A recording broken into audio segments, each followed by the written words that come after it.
예수님은 여리고에서 예루살렘을 향하여 가십니다.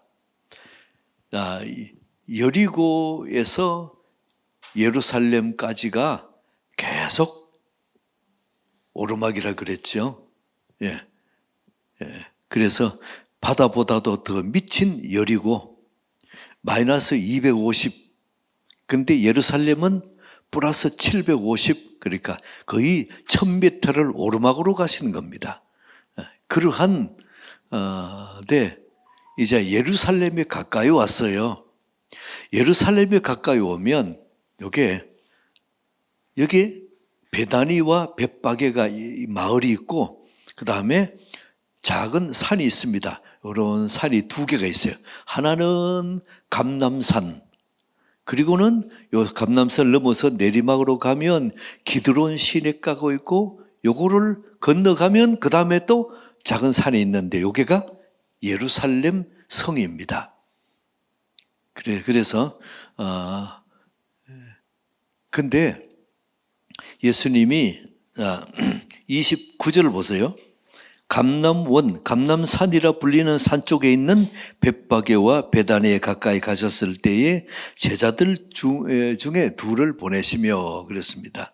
여기 감람산은 여러분이 이쪽 예루살렘 쪽에서 보면은 예루살렘 성 이렇게 있고 그 다음에 내리막으로 해서 기드론 시내가 그 다음에 여기 그 감람산인데 감람산은 감람나무가 많아요. 그리고 요게 감람산인데 요 초입에 여기가 뭔가 하면 겟세마네 동산입니다. 예수님이 자주 기도하러 가셨던. 그리고 올라가면 감람산, 내려가면 어디요? 벳바게, 그리고 베다니. 베다니에 누가 살지요? 나사로, 그리고 마리아, 마르다가 사는 곳. 그래서 근데 여기에 예루살렘에서 이렇게 산을 이렇게 두 개 넘는 여기까지 베다니까지가 2km 정도 됩니다. 그리 멀지 않은 길이에요. 지금 예루살렘에 거의 다 왔습니다. 근데 지금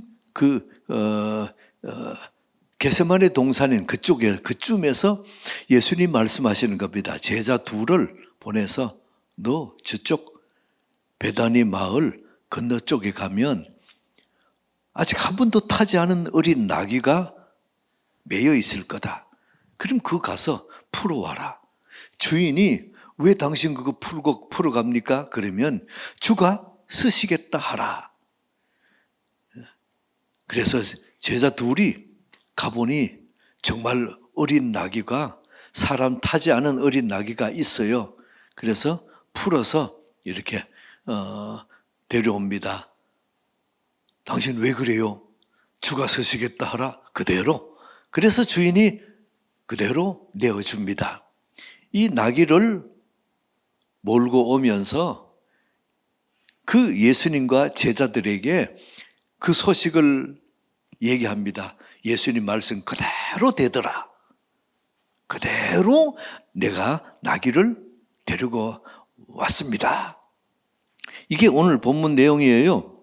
그래서 31절에 30절 중반에 보면 아직 아무도 타보지 않은 나귀 새끼가 매여 있을 것이다. 풀어 끌고 오라. 누가 뭐라 그래라고요? 31절. 주가 쓰시겠다.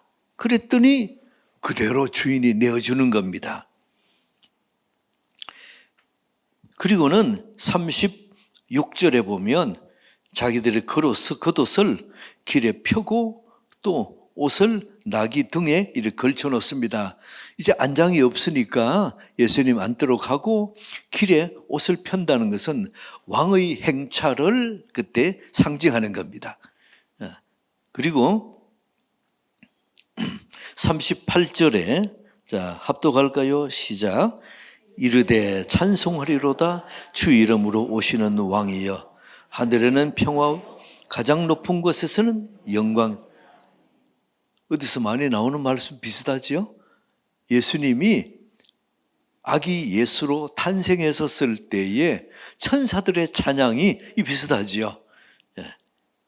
근데 이 제자들이 이렇게 찬송하는 겁니다. 찬송하리로다 주의 이름으로 오시는 왕이요 하늘에는 평화 또 영광. 이러니까 39절에 자 뭔가 이럴 때에 이렇게 초를 치는 사람이 나와야죠. 누굽니까? 바리새인. 이 바리새인들은 예수님을 계속 따라다녀요. 배우고자 다닙니까? 여기 흠집 내려고 다닙니까? 흠집. 바리새인은 항상 예수님 곁에 있습니다. 뭔가 잘못 말하는 게 뭐 없나? 요거 고리 걸라고. 그때 바리새인이 얘기합니다. 선생님이 저렇게 말하는 제자들을 책망해야지요. 왜냐하면 지금 동방박사가 처음에 예루살렘에 도착해서 이스라엘의 유대인의 왕으로 나신 이가 누구냐 그랬을 때에 헤롯 왕이 어때요? 내가 왕인데 또 누가 왕으로 태어난단 말이냐? 그리고는 그거를 막 조사를 해가지고 2살 아래에 있는 어린애를 다 죽였잖아요. 이러한 헤롯 왕이 아직도 저기에 통치를 하고 살아있는데 여기서 지금 주의 이름으로 오시는 왕이여 당신의 제자들이 이런 말 하는 거 그거 못하게 막아야지요. 자, 합리적인 얘기죠. 그때 예수님 뭐라 그럽니까? 40절에 중반에 이 사람들이 침묵하면 돌들이 소리 지르리라. 오히려 바리새인들을 책망하는 겁니다. 그러면서 이제 가까이 오사 성을 보시고 이제 감람산을 넘어서 이렇게 겟세마네 동산 쪽에 오시면 이게 예루살렘 성이 훤히 다 보입니다. 그때 그 성을 보시고 예수님 어때요? 41절 끝에 우시며 그럽니다. 왜 우십니까? 42절 이하에 그런 얘기 나옵니다. 이 예루살렘 성이 다 무너질 거다. 이 말에 사람들이 인정할 수 없어요. 이해를 못합니다. 왜 그러냐면 여러분이 지금은 가보면 예루살렘 성이 무너지고 예수님이 예언대로 무너지고 거기에 황금돔 사원이 세워져 있어요. 모슬렘들이 자기 사원을 거기다 예수님 태어난 바로 거기에 이렇게 세워놨는데 그 당시에는 그게 예루살렘 성이 있는데 그 성이 예수님의 예언의 말씀대로 기원 후 70년에 로마의 티토 장군이 와서 그 예루살렘 성을 다 무너뜨려 버립니다. 다 회파하는데 여러분이 그 성지순례 가보면 지금도 그 위에 돌은 다 무너지고 밑에 기초석들은 좀 남아있어요. 근데 그 돌들이 하나 보면 2m, 높이가 1m, 이게 옆으로가 1m, 그러면 돌 하나가 10톤이 넘어요. 이런 어마어마한 큰 돌인데 그걸 가지고 성벽을 쫙 쌓았으니까 돌들이 수만 개 들었을 거잖아요. 그때는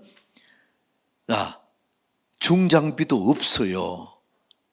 이게 그 돌들 어떻게 들어서 그 산으로 올라와서 거기다 예루살렘 성을 짓겠습니까? 이게 사람들이 생각할 때는 이게 이해가 안 되는 겁니다. 이 어마어마한 큰 돌들을 이렇게 둥근 이게 나무를 세워놓고 그 위에 얹어서 당겨서 밀고 그 다음에 뒤에 돌 빼서 또 앞으로 이게 이제 이 둥근 걸 또 앞에 옮겨놓고 이렇게 해서 그까지 올려서 수만 개로 성벽을 쌓아놨는데 이게 다 무너지겠다니까. 이게 이해가 안 되잖아요. 그러나 그대로 되었습니다. 그대로 되었습니다. 그래서 성지순례 가보면서 이게 예루살렘 성벽을 보면서 밑에 돌을 보면서 이 두 팔을 벌려가지고 이렇게 재봤어요. 재보니까 한 뼘, 두 뼘만큼 이렇게 길이가 길고 높이가 이렇게 가슴까지 오는 이런 큰 돌인데 이걸 사람의 힘으로는 무너뜨리려고 해도 어떻게 되지 않는 겁니다. 그런데도 이게 무너지겠다는 거죠.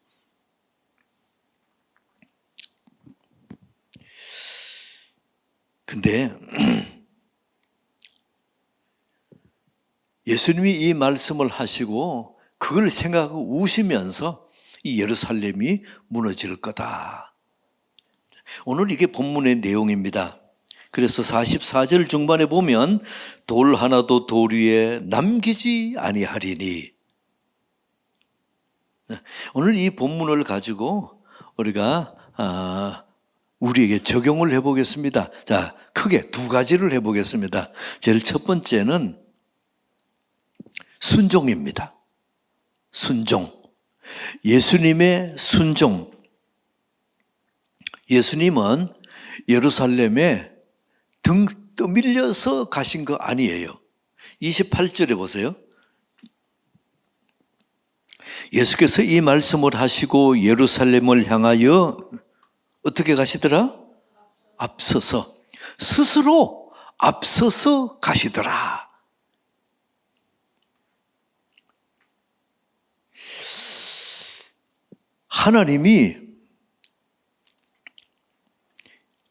예수님이 이 땅에 아기 예수로 오실 때에 너 이 땅에 가서 내가 시키는 일을 하고 와. 그리고 던져버린 거 아닙니다.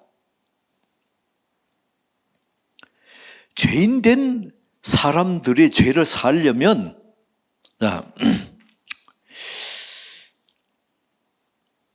제사장의 제사로는 그 사람의 죄만 사해집니다. 그래서 하나님이 예수님께 이렇게 하시는 겁니다. 너가 가서, 죄 없는 너가 가서 사람들의 죄를 대신해서 십자가에 못 박혀 죽으라. 죄 없는 너가 죽음으로 너 피를 믿는 사람들은 하나님이 내가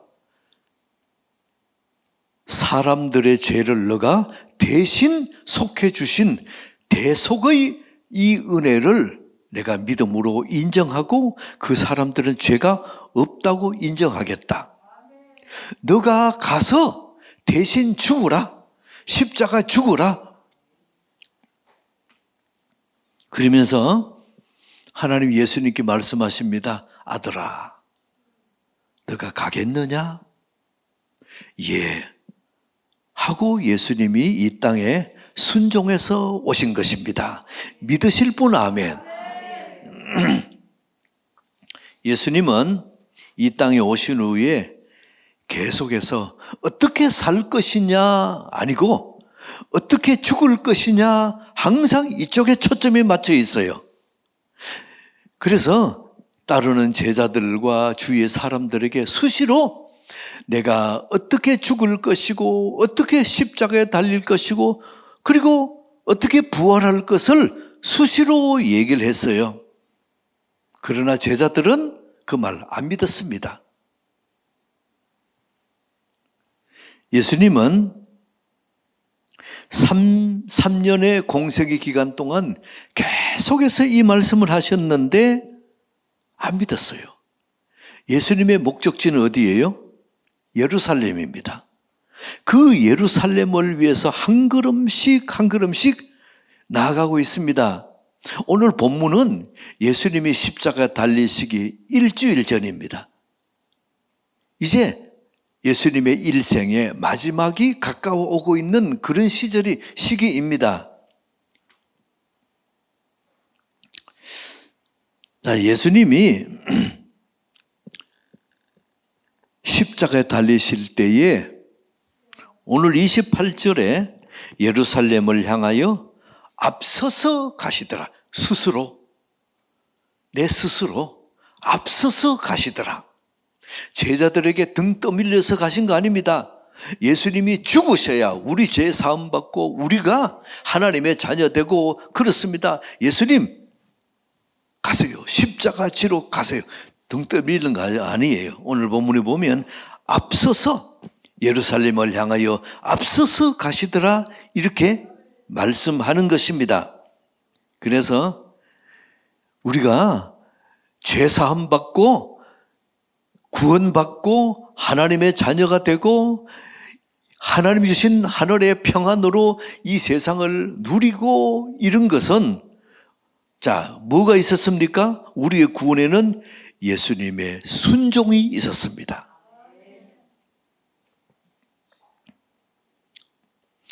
예수님의 순종을 보면서 우리가 또 기억나는 아주 연결된 한 사람이 있습니다. 아브라함입니다. 아브라함이 나이 100세의 아들 이삭을 낳았습니다. 그 이삭이 청소년이 되었습니다. 아마 17, 18살 정도 된 것 같아요. 성경에는 나이는 안 나옵니다만은 그 정도 됐습니다. 그때에 하나님이 아브라함에게 말씀하십니다. 아브라함아, 너가 사랑하는 너 아들 독자 이삭을 하나님 앞에 번제로 드리라. 여러분이 제가 언젠가 이 말씀을 전하면서 물었어요. 여러분의 아들을 번제로 드릴 믿음이 있으신 분 아멘 하니까 어떤 권사님이 나이 드신 권사님이 아멘 그래요. 그래 권사님 번제가 뭔지 아십니까? 몰라요. 번제는 사람을 죽여야 됩니다.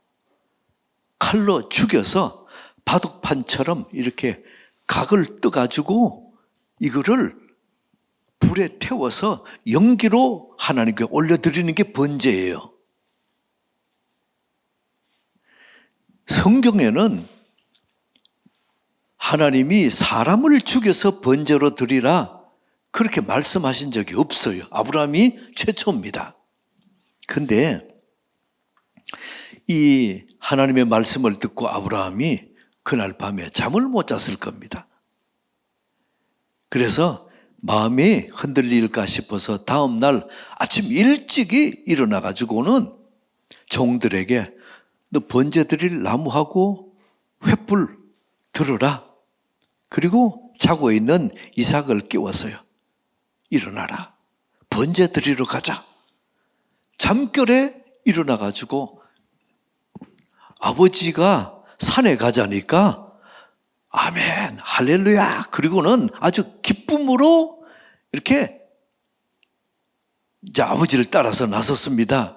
그런데 한참 가다 보니까 이삭이 보니 아니 지금 번제 드릴 나무도 치고 가고 횃불도 종들이 들고 가는데 아버지 번제 드릴 번제물은 번제 제물은 어디 있습니까? 그때 아브라함이 뭐라 그래요? 네, 하나님이 준비하셨을 거다. 믿음으로 선포하고 또 그렇게 가는 겁니다.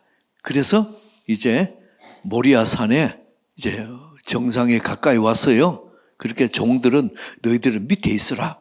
그리고 이삭 보고 침 줘라. 횃불 들어라. 그리고는 지고 정상 올라가는 겁니다. 그리고는 정상에서 번제 드릴 나무를 이렇게 가로 세로 이렇게 쌓고 나서 그리고는 아브라함이 이삭을 결박하는 겁니다. 묶어요. 그리고 칼을 빼들고는 내려치려니까 하나님이 다급하셨어요. 아브라함아, 너 그 아들 손대지 마라.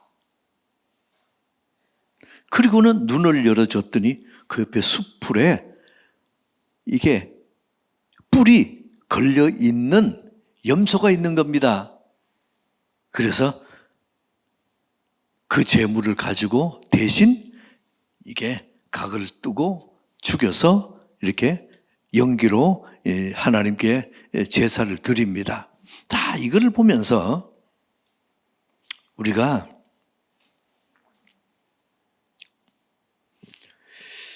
참 하나님 주시는 은혜가 오늘 본문의 제일 초점이 뭐냐 하면 아브라함이 이삭을 번제로 드렸던 모리아 산, 거기가 예루살렘이에요.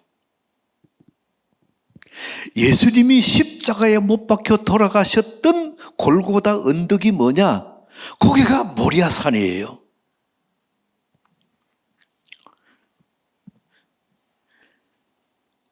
아브라함이 이삭을 번제로 드렸던 모리아 산이 예수님이 십자가에 못 박혀 돌아가신 바로 그 예루살렘이에요. 저는 이게 가슴에 콱 박히면서 얼마나 감동이 되는지요. 저를 때려봅시다. 모리아 산이 예루살렘입니다. 아브라함이 순종의 제사를 드렸던 모리아 산이, 순종의 제사를 드렸던 모리아 산이 예수님이 순종해서 십자가에 달려 죽으신 바로 그곳이에요.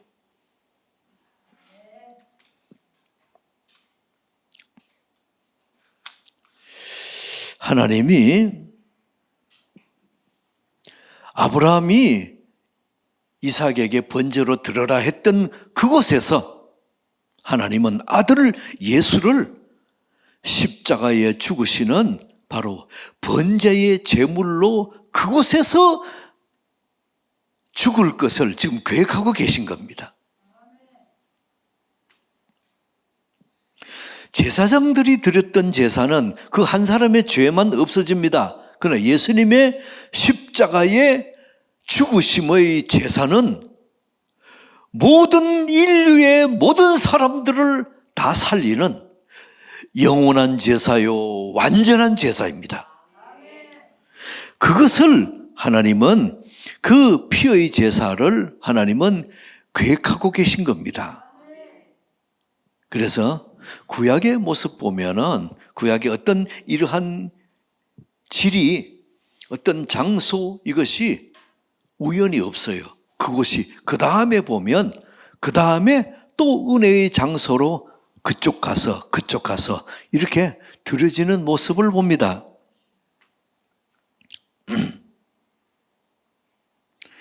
여러분이 아브라함의 입장에서 보세요.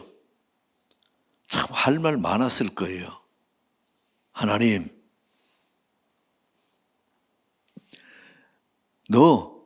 내가 지시할 산에 가서 너 아들 이삭을 번제로 제사 드려라.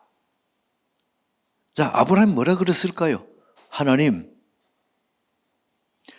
아들을 주신다고 했다가 100세에 그것도 아들 달랑 하나 주셔다 놓고 그거 번제로 죽여라. 이게 말이 됩니까? 그러면 하나님이 내게 약속하셨던 하늘의 별처럼 바다 모래처럼 자손을 많이 주겠다? 아니, 그건 어떻게 이루어집니까?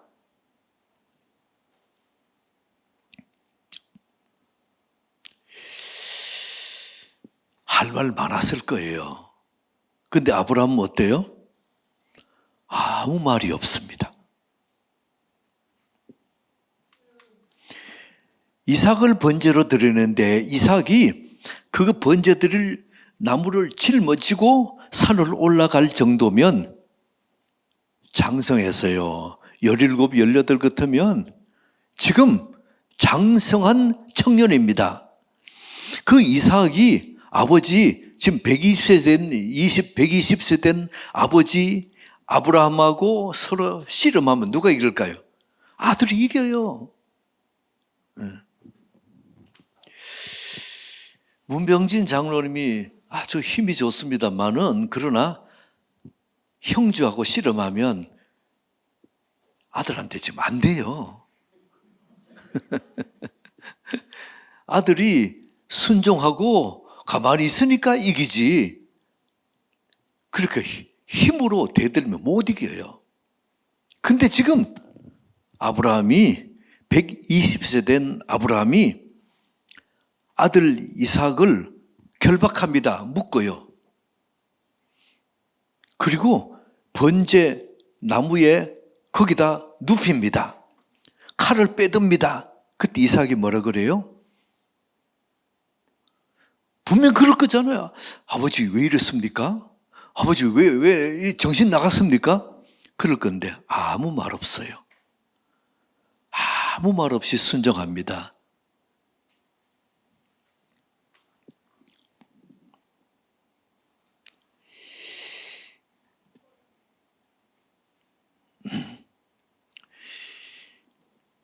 아브라함의 순종이었고 아들 이삭의 순종이었어요. 예수님이 28절에 예루살렘을 향하여 앞서서 가시더라. 스스로 순종의 모습을 보여주는 겁니다. 두 종이 제자들에게 가서 어린 양 끌고 와라. 제자들이 어때요? 이해가 안 되잖아요. 그것도 나무의 나귀를 끌고 오라. 이해가 안 되는데 제자들 아무 말이 없어요. 순종입니다. 이 주인이 왜 당신 내 나귀를 끌고 갑니까? 주가 쓰시겠다 하라. 아무 말이 없습니다. 내어줍니다. 순종이에요.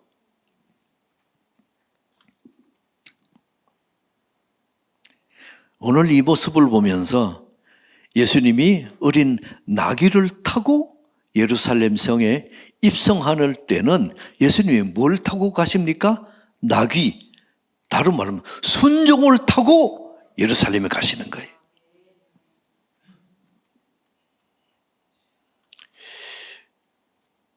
예수님이 우리에게 보여주시는 겁니다. 절대로 봅시다. 순종은 위대한 역사를 이룬다. 한 번 더 순종은 더 크게 순종은 위대한 역사를 이룬다. 아멘. 그래서 하나님의 말씀이 이루어지는 큰 역사의 현장에는 뭐가 있어요? 순종이 있는 겁니다. 우리 인생에 왜 이렇게 큰 능력도 나타나지 않고 왜 이렇게 하나님 답답한 인생을 살아갑니까? 지금 보세요. 오늘 예수님 말씀하십니다. 우리 인생에 지금 뭐가 빠져 있습니까? 순종이. 하나님의 말씀에 대한 순종이 빠져 있는 겁니다. 나면서부터 안전뱅이가 있었어요. 그 성 밖에 앉아서 구걸하고 있는데 베드로와 요한이 갑니다.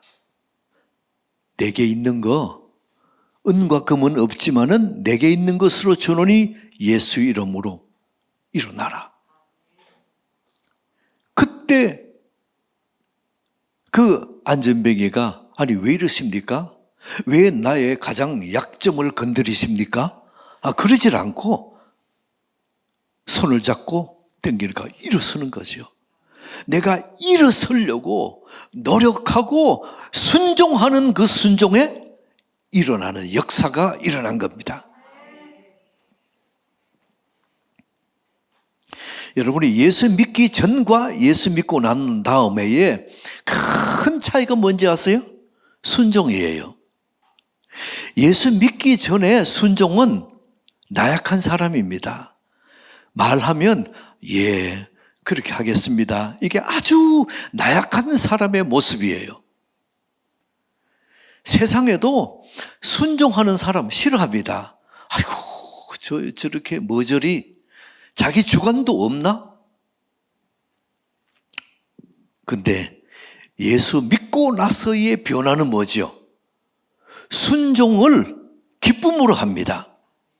나를 위해서 감동하며 기쁨으로 순종하는 겁니다.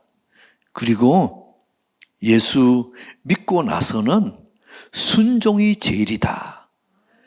이것저것 다 해봤지만은 하나님의 말씀에 대한 순종이 최고다. 이거를 고백하는 이 변화가 일어난 사람들이 예수 믿는 사람들이에요. 여러분이 묻겠습니다. 여러분 어때요? 예수 믿기 전과 예수 믿고 난 다음에 내 생각이 그렇지 않지만은 하나님의 말씀이 하라 그러면 아멘 하고 순종하십니까? 그러면 변화된 사람이에요. 예수의 생명이 있는 사람입니다. 근데 만약에 순종이 별로 마음에 안 들어요. 성경에 보면 아니 왜 이래? 남편에게 순종하라? 부모에게 순종하라?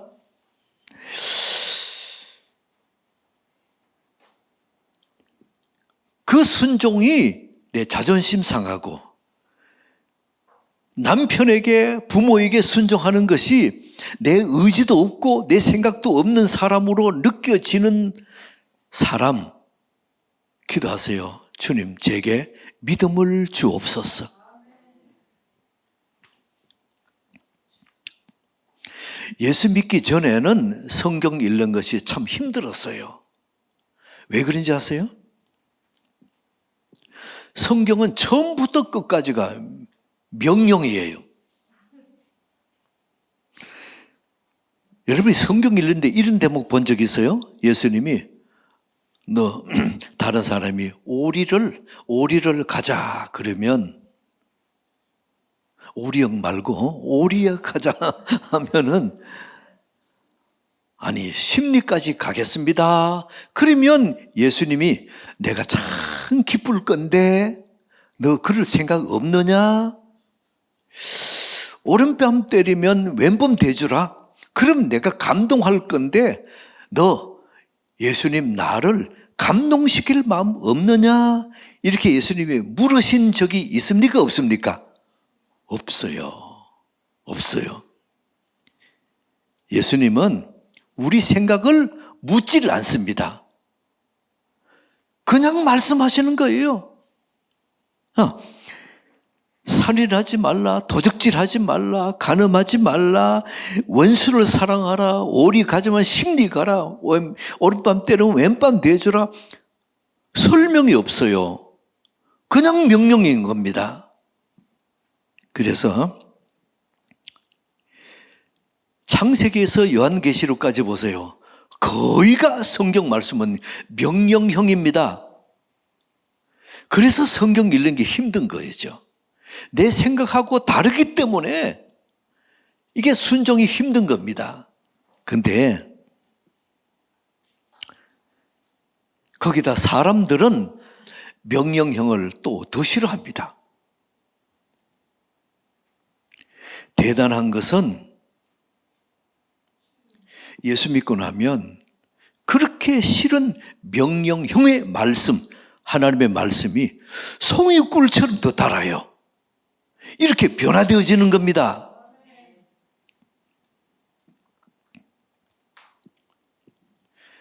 은혜 받고 나면, 예수 믿고 은혜 받고 나면 우리의 고백이 뭐냐 하면 하나님의 말씀에 대한 순종이 최고더라. 여러분도 자 저를 따라 봅시다. 순종이 최고더라. 자 오른손 이렇게 해보세요. 자 한 번 더 순종이 최고더라. 아멘. 이분이 예수 믿고 생명이 있는 사람들입니다. 하나님의 말씀을 감동으로 내가 받아들이는 사람들이 순종이 제일이더라. 이 고백하는 겁니다.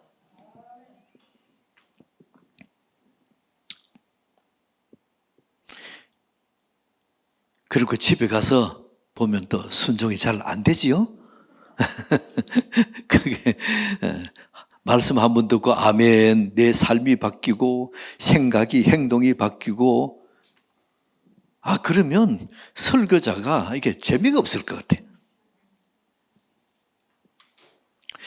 여러분들 어떻습니까? 위대한 예수님과 동역하기를 원하십니까? 그러면 순종하세요.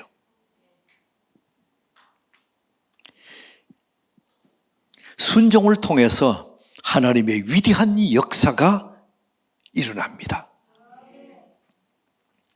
예수님은 예루살렘을 향하여 스스로 앞서서 올라가십니다. 저와 여러분들이 이 세상에 태어날 때 하나님이 나를 이 땅에 태어나게 하신 목적이 있어요. 하나님의 뜻이 있습니다. 이거를 발견하고 이 목적을 향해서 가는 이 목적이 우리의 예루살렘이에요. 여러분들이 그 예루살렘은 무엇으로 우리가 거기에 올라갈 수 있습니까? 순종이에요. 모리아 산의 아브라함의 순종으로 위대한 하나님의 역사를 이루셨던 것처럼 예수님이 십자가에 달리시는 순종으로 모든 인류를 구원하시는 위대한 역사를 이루신 것처럼 우리들에게도 우리 주님이 말씀하십니다. 하나님의 말씀에 순종하라. 그것이 우리 주님의 위대한 역사를 이루는 동력자다. 저를 때려봅시다. 예루살렘으로 올라갑시다. 모리아 산이 예루살렘이다. 순종의 모리아 산이 순종의 예루살렘이다. 아멘. 28절. 자, 28절. 한 번 더 합독합니다. 시작. 예수께서 이 말씀을 하시고 예루살렘을 향하여 앞서서 가시더라. 아멘. 오늘 말씀의 포인트가 이겁니다. 예루살렘을 향하여 앞서서 가시더라.